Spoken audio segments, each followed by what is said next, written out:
چطور تو ترکی بگم ساعت 8:20 است یا چطوری بگم ساعت 1:09؟ سلام، امیدوارم که خوب باشین. من فاطمه عزیزی هستم. به قسمت 21 از آموزش 0 تا 100 ترکی استانبولی خیلی خوش اومدین. توی این ویدیو میخوایم یکی از بزرگترین چالش‌های بچه‌ها که ساعت ها هستش رو بخونیم. فقط اینو بهتون بگم که بچه‌ها ساعت ها 2 قسمت داره. قسمت اولش رو توی این ویدیو قرار بهتون توضیح بدم، قسمت بعدیشم توی ویدیوی بعدی. و قبل از اینکه شروع کنیم، من دلم نیومد که نسبت به این موضوع بی‌تفاوت باشم. خواستم تسلیت بگم به تمام خانواده هایی که عزیزشون رو توی تاریخ 18 و 19 دی ماه 1404 از دست دادن و براشون آرزوی صبر دارم. امیدوارم که تو روزای خیلی خیلی بهتر همدیگر رو ببینیم و همین. بریم سراغ درس. خب، saatler یا ساعت‌ها. بریم جمله‌مون رو با هم دیگه بخونیم بچه‌ها. Birincisi اولی saat 10'u 10 geçiyor. یعنی ساعت 10 و 10 دقیقه است. İkincisi saat 12:30. ساعت 12:30. حالا بریم ببینیم اینا رو چجوری باید بسازیمشون. برای اینکه بتونیم ساعت‌ها رو بخونیم، باید یه سری مفاهیم اولیه رو با هم دیگه یاد بگیریم. اولیش yarımه. yarım به معنی نیمه. پس yarım saat میشه نیم ساعت یا 30 dakika. Mesela yarım saat sonra, نیم ساعت بعد. yarım saat sonra geleceğim. نیم ساعت دیگه من میام. Ve yarım saat önce, نیم ساعت قبل. Mesela ben yarım saat önce yemek yedim. ولی بچه شما زمانی که بخوایم بگین 1:30 2:30 3:30 دیگه نمیتونیم بگین 1:30 2:30 3:30. اینو آذریا میگن. ترکای استانبول اینو با buçuk میگن. مثلا 1:30 2:30 3:30. پس 1:30 2:30 3:30 اینا رو با buçuk میگیم. پس buçuk ساعت نداریم بچه‌ها. yarım ساعت داریم. اگر که میخوایم به یه عددی یه نصفی اضافه بکنیم باید بهش buçuk بدیم. 1:30 ساعت 1 ساعت و نیم. مثلا 2:30 ساعت 2 ساعت و نیم. این از این. و چیرک. بچه چیرک هم که میشه 15 دقیقه یا ربع دیگه 15 دقیقه. حالا بهتون یاد میدم جلوتر این ساعت‌ها رو چجوری بسازینشون. یه مسئله که راجع به ساعت‌های روند وجود داره، مثل ساعت 3 4 2:30 5:30 6:30. اینا رو خیلی راحت میگیم. ببین الان ساعت 3 میگم ساعت 3 ساعت 2 ساعت 1 ساعت 10. اگرم که نیم داشته باشه با buçuk میگم دیگه. ساعت 3:30 3:30 4:30 4:30. ببین اینی که اینجا دیدیم 1:30 ساعت میشه 1 ساعت و نیم. ولی اگه این ساعت اول بیاد میشه ساعت 1:30 یعنی ساعت 1:30. اینو حواستون بهش باشه. بقیه‌اش چجوری باید بگیم؟ یعنی مثلا چجوری بگم که ساعت 2:15 یا چجوری بگم که مثلا 20 دقیقه مونده به 5 10 دقیقه مونده به 5. بریم ببینیم. بچه اگر ما ساعت رو یه دایره در نظر بگیریمش، ما این دایره رو میایم تقسیم بر 2 میکنیمش. اگر عقربه بزرگ شما که دقیقه رو داره نشون میده روی نیمکره راست ساعتمون باشه، اینجوری میشه. مثلا 2 دیگه ساعت 2:05 2:10 2:15 2:20 2:25. این فارسی دیگه. خب ولی زمانی که عقربه بزرگ شما بره روی نیمکره چپ ساعتتون، بچه دیگه شما نباید بگین 2:35، باید بگین 25 دقیقه مونده به 3. از اون ور باید بهش نگاه کنید. 25 دقیقه مونده به 3 20 دقیقه مونده به 3 1 ربع مونده به 3 10 دقیقه مونده به 3 و 5 دقیقه مونده به 3. بریم ترکیشو با هم دیگه بخونیم. ببین همینجوری که گفتم ساعت رو تقسیم بر 2 کردیمش دیگه. ما اینجا ساعتمون رو داریم. بچه اینا چی بودن؟ ای او را بودن دیگه. خب geçiyorum که یعنی میگذرد. خب اگه من بخوام براتون تحت لفظی ترجمه کنم، میگه 2 را 5 میگذرد یعنی 2 و 5 دقیقه.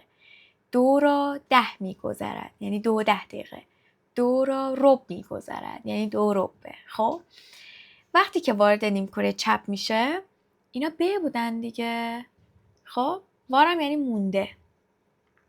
مثلا میگم به 3 10 مانده، به 3 5 مونده، اینجوری میگمشون. بریم اول نیمکره راست ساعتمون رو ببینیم که با گچیور میگیم. یه چیزی رو بیاین قبلش بهتون بگم. ببین مثلا الان یه ساعت داریم مثلا میگه 20 و مثلا 10 دقیقه. خب ما اینو 20 و 10 دقیقه نمیخونیمش، اینو 8 و 10 دقیقه میخونیم. این فارسیه، اینو حواستون باشه. الان ساعت 3 و 10 دقیقه است. من باید بگم 3 را 10 میگذرد. اوچ او ای او آخرین حرف صداش رو نگاه میکنم. اوچو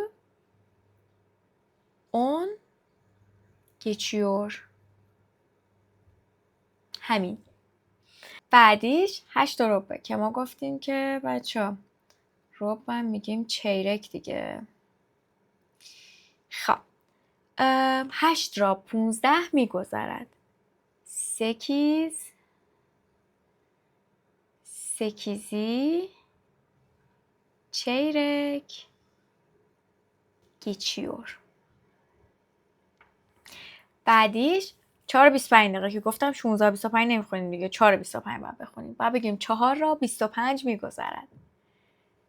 4 حواستون باشه میشه dördü. 4'ü 25 geçiyor. و بعدیش 10 و 5 دقیقه. باید بگیم 10 را 5 میگذرد. Onu 5 geçiyor. خب این از این.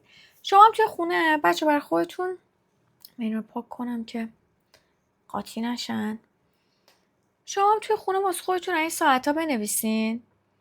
خب یه کاری که تو خونه میتونین واسه خودتون بکنین اینه که بچه به یه دونه ساعت واسه خودتون بکشین. خب مثلا ساعت من میگم 3 ساعت 3. این عقرب بزرگه رو بیاین هی تکونش بدین ساعتش رو بنویسین دیگه. مثلا ساعت 3. 3'ü 5 geçiyor. 3'ü 10 geçiyor. 3'ü çeyrek geçiyor. 3'ü 20 geçiyor. 3'ü 25 geçiyor ve 3,5. این خیلی کمکتون میکنه. خب حالا بریم سراغ نیمه چپ ساعتمون. گفتم بچه ها ساعت حتی اگر 3 و 35 دقیقه باشه شما باید بگیم 25 دقیقه مونده به 4. اون ورش رو باید نگاه کنید. الان ساعت 5 و 50 دقیقه است، یعنی 10 دقیقه مونده به 6 دیگه. به 6 10 مانده. 6 یا 10 var. پس میبینی اصلا با اون 5 کاری ندارم دیگه. من برای مهمه که به اون ساعتی که مونده چقدر مونده. یا مثلا 11 35 دقیقه رو ببینید، من با 11 35 دقیقه کاری ندارم. برای من مهم اینه که 25 دقیقه مونده به 12. 10 2 1 25 var. بعدیش 21 و 45 دقیقه. گفتیم که 21 همون 9 حسابش میکنم و با اون 45 هم کاری ندارم دیگه. باید بگم یه رو مونده به 10. اونا چیرک var. و آخریش 3 و 55 دقیقه که شما باید بگین 5 دقیقه مونده به 4. 4 حواستون باشه ت تبدیل بده میشه 4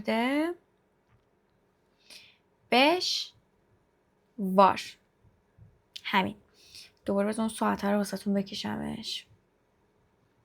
3 بود دیگه. خب حالا رد شد دیگه، از 3 و نیم رد شده. میگم 4 25 var. 4 20 var. 4 çeyrek var. 4 10 var. 4 5 var و ساعت 4. مثلا نقربه کوچیک کردم اینجا یه دونه دیگه بکشم. اینجوری. این کار که بکنیم بچه ها خیلی ساعت براتون ساده میشه. قسمت بعدی ساعت که میشه ساعت کاچتا، اونو فعلا نخوندیمش. توی ویدیو بعدی اونو براتون کامل توضیحش میدم. مرسی که تا اینجای ویدیو رو همراه من بودین. این از پیج اینستاگرام منه. اگر که خواستین توی کلاسای من شرکت بکنین اینجا میتونین بهم پیام بدین. تا ویدیوی بعدی.